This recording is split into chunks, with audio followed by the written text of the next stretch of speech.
আমরা জানি যে এই রংপুর সবসময় উন্নয়ন বঞ্চিত হয়েছে। আমরা একটি পশ্চাৎপদ অঞ্চল, কোনো সরকারই এখানে গুরুত্বের সঙ্গে দেখেনি। আমি ইতিমধ্যে তাকে রংপুরের সমস্যাগুলো তুলে ধরেছি, পাঠিয়েছি। আমি আশা করি যে এই বৈষম্য ভবিষ্যতে থাকবে না।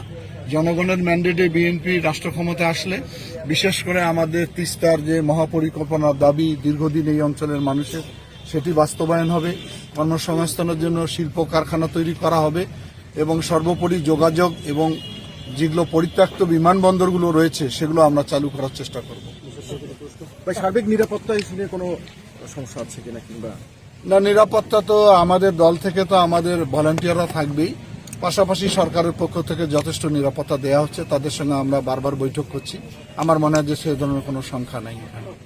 আমরা যেহেতু জানি যে 4:30টার মধ্যেই এই সমাবেশ শুরু হবে, পঞ্চগড়ে দ্রুত অনেক বেশি নেতাকর্মীরা আসতে শুরু করেছেন কিনা?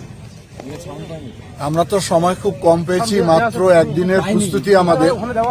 এর মধ্যে আমরা সম্পূর্ণ কাজ গুছিয়ে ফেলেছি। ইতিমধ্যে আপনারা দেখেছেন যে মঞ্চ প্রস্তুত, সাউন্ড সিস্টেম প্রস্তুত, রাত্রে বাতি আমাদের আলো যদি সন্ধ্যা হয়ে যায় সেজন্য আমরা আলোর ব্যবস্থা রেখেছি।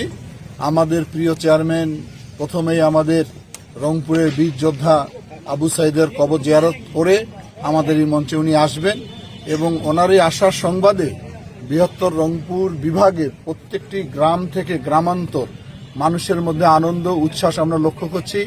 আমার মনে হয় মাঠ উপচিয়ে গোটা শহরে জনসমুদ্রে রূপান্তরিত হবে আজকে।